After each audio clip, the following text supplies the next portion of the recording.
안녕하세요. 저는 병원을 따뜻하게 하는 병원 노동자 모임 병따개의 운영위원 장수국 노무사입니다. 이번 시간에는 저번에 말씀드린 대로 퇴직연금 제도에 대해 알아보는 시간을 가질 텐데요.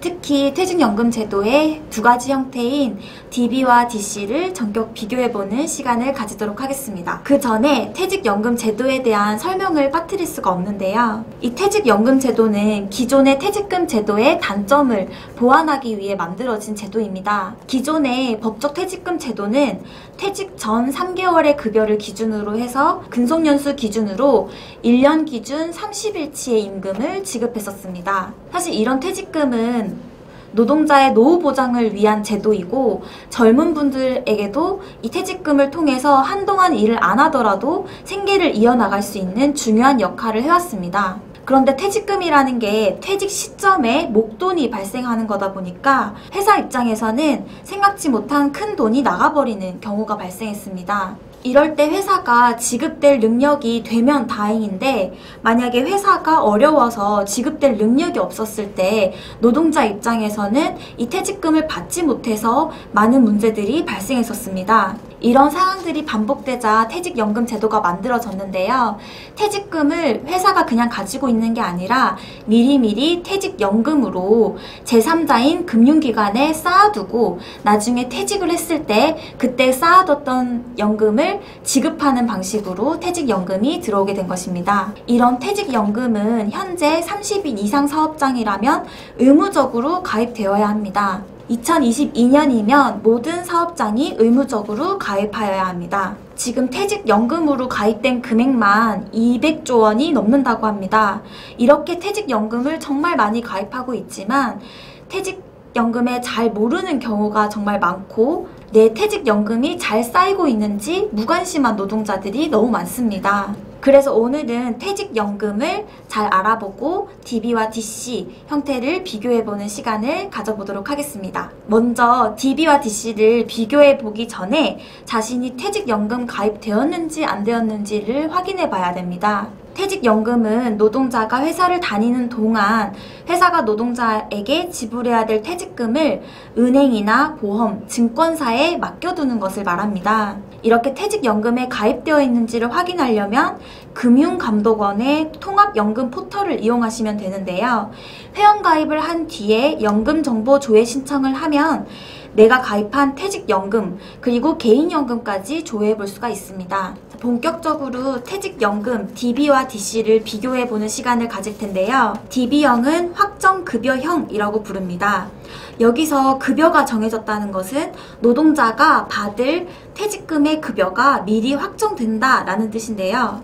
회사가 매년 부담금을 금융회사에 적립을 하고 회사가 직접 이 적립금을 운용합니다. 그러면 회사가 운용을 해서 수익이 발생했든 손실이 발생했든 상관없이 노동자는 정해진 퇴직금을 받을 수가 있다는 뜻인데요. 즉 확정급여형에서 확정된 급여라는 것은 노동자가 퇴직 시 받을 급여가 확정되어 있다는 뜻이고 적립금은 회사에서 자유롭게 운용할 수 있는 형태의 퇴직연금 제도입니다. DC형은 확정기여형이란 뜻인데 회사가 납입할 부담금이 매년 임금 총액의 12분의 1로 사전에 확정된 퇴직연금 제도입니다. 회사가 매년 기여해야 될 금액이 확정되어 있다는 뜻으로 회사는 1년마다 노동자의 퇴직금을 산정해서 개인의 퇴직연금 통장으로 입금하여야 되고 퇴직연금 통장으로 입금된 이 적립금은 노동자가 투자를 해서 자유롭게 운용할 수 있는 제도입니다.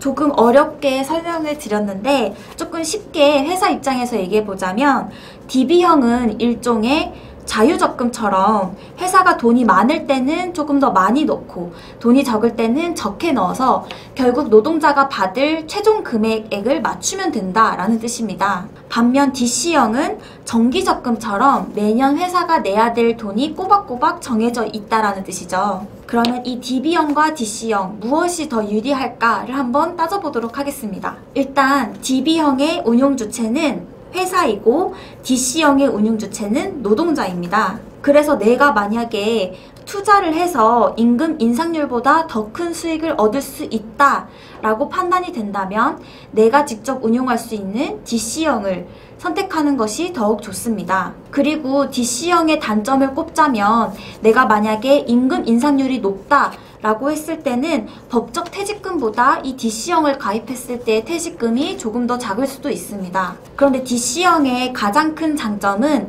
매년 회사가 지급해야 될 돈이 꼬박꼬박 정해져 있기 때문에 만약 우리 회사가 좀 경영사정이 여의치 못하다, 조금 불안정하다 라고 했을 때는 DC형이 DB형보다는 퇴직금에 대해서 체불될 확률이 더욱 작습니다. 반면 투자에 내가 전혀 관심이 없다. 그리고 우리 회사에는 임금이 꼬박꼬박 잘 오른다. 그리고 우리 회사는 경영사정이 탄탄해서 망할 위험이 없다 라고 봤을 때는 DB형이 더 유리할 수도 있습니다. 이렇게 DB형과 DC형이 뭐가 더 유리한가에 대해서는 노동자 개인마다 임금 인상률이 다르고 또 금융 지식이나 투자 의지 등의 차이가 있기 때문에 어떤 게 더 좋은 연금인지에 대해서는 단언하기는 어렵습니다.